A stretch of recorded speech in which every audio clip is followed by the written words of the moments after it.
The next day, Dhritarashtra cruelly divided the forest known as Khandavaprastha and handed it over to Dharma. That is, he promised to give the land to the children of Pandu. The next day, instead of giving a prosperous region, he allocated a dreadful forest area to the Pandavas and handed it over to them. Dharma was ready to rule Khandavaprastha. I said that Khandavaprastha is indeed called Indraprastha because Krishna, with the help of Indra, truly and magnificently transformed that city by destroying the forest known as Khandavaprastha in a way that was remarkable. How exactly was this Khandavaprastha constructed and beautifully designed? How was that Khandavaprastha, which was lying as a forest, transformed into a place suitable for governance? We should also look at that. Because in Bharata, indeed, every line has 1,000 meanings. Many events that can happen later will be supported by many events that happened earlier. Therefore, we should also consider that we need to see how this Khandavaprastha was formed. It is a significant matter. Only if the forest is established as the capital can Dhritarashtra hand over the rule to Dharma. Now, Krishna and Arjuna are sitting on the riverbank and talking. While they are talking in that form, Agni Bhagavan appears before them. Nanda. Agni, who came and stood in that form, said, "I cannot bear this hunger. If you both put your minds to it, you can satisfy my hunger." So Krishna said, "We will satisfy your hunger." The one who has come is Agni. Yes, Krishna, who has come in that form, may not know. I said, "I can remove your hunger. The time for that has come." Now witness the Khandavaprastha being created. That wind must blow. Now Krishna told Agni, "You can satisfy your hunger today using this Khandavaprastha." Agni began to consume the entire Khandavaprastha. Agni started to consume in that wonderful place known as Khandavaprastha. Various animals, various birds, and many strange things, including the Malika demons and the Asuras. In addition to that, not only that, 8 types of magnificent and awe-inspiring serpents also reside within the Khandavaprastha forest. Karkotakan, Kulikan, Shankapalan, Dakshan, and Mahapadman. The 8th great serpent known as the Vasuki resides in that region. Now, who is the protector of this forest known as Khandavaprastha? It is Indra, the father of Arjuna. Now, Agni is destroying this forest. Indra could not tolerate that. What is Indra doing? He sends 7 clouds to pour rain. He must prevent Agni from burning. Look, Dakshan is there, who can stand as the leader of the destructive serpents. By sending all the gods, he must go and protect. Dakshan must be protected, so he sent all of you gods away. The gods are searching for Dakshan. That fire is fierce. On one side, Agni is burning. On the other side, Arjuna is using an arrow that can stop the rain. He sends 7 clouds to pour rain to see if Agni will be extinguished. Who is Indra? But Arjuna began to destroy all those cloud formations with the great precision of his own bow. This competition is happening very intensely. All these serpents are going into the forest. Ananthan, Karkodakan, Kulikan, Shankapalan, Paduman, and Mahapaduman. When these serpents are not seen, they are in that forest. They don't know what happened to them in the fire. But Takshaka, protect the head, protect it. Saying protect, Indra is sending the Devas to fight. They are searching for Takshaka everywhere. Meanwhile, Takshaka is looking like a snake. Look at what she did. She started to fly towards the sky, taking all those little ones with her. That female began to fly towards the sky, taking the little ones in her mouth. Arjuna shot an arrow. The moment it was shot, it burned and fell straight down. It fell down dead. Indra extinguished that fire, and from it, One person escaped. I had left him in that mouth. That snake mother had taken him in her mouth, and one of the snake little ones escaped. He is Ashwathama. Takshaka's son is Ashwathama. If you ask where Ashwathama took refuge, he could be hiding in the quiver of Karna, who is close to Duryodhana, ready to become an arrow. Is he hiding inside? When speaking about the exam, one cannot leave out any aspect of Bharata.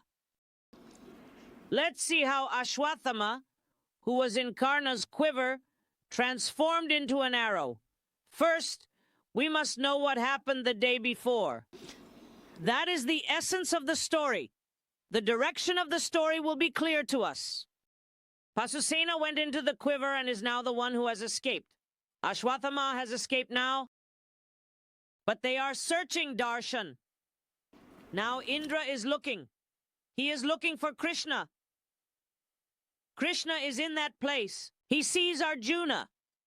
Arjuna is now wondering why his son is treating this Khandava region in this manner. Indra has come directly to prevent this action. And now a great battle will take place between Indra and Arjuna. While this great battle is happening, the disembodied spirit is causing trouble. Indra, do not worry. Daksha has sent this serpent to the Kurukshetra land. He has escaped. By the grace of that sage, 4 saranga birds and their chicks have escaped. Only after just hearing the news that Ashwasena has escaped, they are stopping the battle. Moreover, Agni Deva is preparing to destroy the central essence, while the blissful Arjuna is shouting, Abhaya, Abhaya. Now, Arjuna is saving that central essence, along with the chicks of the 4 saranga birds. We must see that Ashwasena, the son of Daksha, and all these others have beautifully escaped. Now, the Khandava issue will follow. By the grace of Indra, it is transforming into a very large city.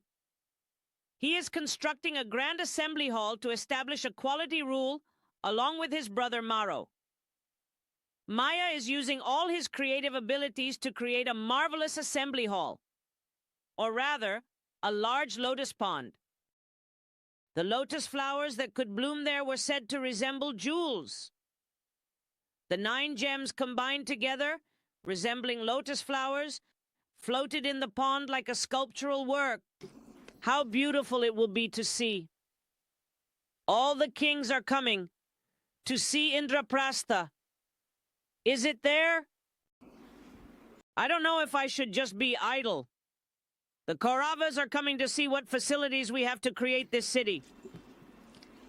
Oh, I know he is entering.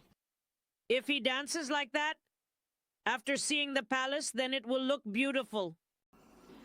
Even Kubera's realm is not like this. Even Indra's realm is not like this. It is so magnificent. He enters. Draupadi is standing on the terrace. As he enters, he describes how the first half of the structure looks like a pond. He says it looks like water is splashing. And, lifting his garment slightly, he walks on. There is no water in that place. There is no water in that place. He is coming to the next room. There is actually water. Water is splashing like that. Now, what I think is that there was a scene in the previous room that looked like water was splashing too. But there is no water there. Just like that, the setup here is similar. And a person who was walking casually slipped in the water and fell down. Draupadi, who was on the terrace, laughed upon seeing this scene. In life, when someone falls down, the first thing we do is laugh. It's not just the elderly we look at. Young people also see it. We laugh when someone falls down, but there is a lot of chaos. There is some illness among all of us. The current has gone. Oh no, will the current come back? As soon as the current comes, everyone gathers and makes a noise. They say the current has come. Some things, like, will certainly never change us. If someone falls down, we will call out and laugh. What a big mistake that is. If we fall down, another person will see and laugh at us. What Raghupati did was a big mistake. Now, if their host laughs, it's not just that. If a relative laughs after falling down, it's not just that. If he says something like he will fall into his ear, then I will be the blind man's son, and that's a big problem. If we speak about these disabled people and point out their disabilities as the reason, they cannot bear it. They cannot digest it. We will feel pity for those who cannot see. What can we do when we see those who cannot speak? We will feel pity. We will laugh when we see someone who cannot hear. We will laugh if someone falls down. Look at that mother who is a big mental patient. When someone who cannot hear speaks, we immediately feel like laughing. If you ask if it's a curse, it's only now. He replied that he came from the village. When we ask him something, he says, I will laugh and fall down. A disease that can exist in every human. A weakness. If we point out someone's disability and laugh, they will never forget it in their life. That is the irony. Duryodhana has placed a burden in his heart. Even if he is laughing, he will forget it. Even the son of the guru will be here, right? The meaning is that one should not come without looking. Many kings come to this place, and among them, Narada is also coming. Narada thought like this, after seeing Indraprastha, and was deeply impressed. Why would a palace be like a city? I have never seen it in life. He thinks he will go to Vaikunta and return. I have never seen such a beautiful place in my life, not even in Kubera's realm or in heaven. Have you not seen how beautiful it is? Even the place where 33 crore gods can rule cannot stand in front of this place. It is that beautiful. In that place, he met Dharma and conveyed a message. I have been to all the worlds and returned. I met your father Pandu in heaven where a dog was present. Please kindly tell my children to perform the Rajasuya Yagna. If you send this saying it is my wish, it will be done. However, if the Rajasuya Yagna is performed, Pandu will attain a better fate. Your life will also improve. No matter how many great difficulties await those who perform the Rajasuya Yagna, they will escape from them. So, as soon as you said to perform the Rajasuya Yagna, Dharma asked, is that so? If we need to perform the Rajasuya Yagna, initially the information should be sent to Krishna. Krishna came from Dwaraka. He said, Father, the need to conduct the Rajasuya Yagna is your father's request. I am saying this. However, conducting the Rajasuya Yagna is not such an ordinary task. To perform the Rajasuya Yagna, it can only be done if there is truly the merit of past lives. Moreover, for the king who performs this Rajasuya Yagna, all the other kings of the countries are bound to him to the extent of being under his control. I have completed what Raja Singh has done. No one here can do anything against your words. But everyone agrees to that. There is a person named Jarasandha. Yes, he will not agree to this. Therefore, leave aside the Rajasuya Yagna. Then Dharma asked, who is that Jarasandha? When Krishna mentions Jarasandha, he describes who he is very beautifully. Dharma and all the other brothers are standing around. Then Krishna explains who Jarasandha is. His name is Katurathan. The king of Magadha is known for his great strength. He marries 2 different princesses for the sake of his kingdom. Even after marrying 2 women, he has not had children for a long time. Brihadratha has no children. He is very worried that he has no heir. Worried, he performs severe penance. As a result of that penance, the sage known as Sanda Kaushika gives him a mango. To whom he is destined to be separated, the sage known as Sanda Kaushika gives a mango.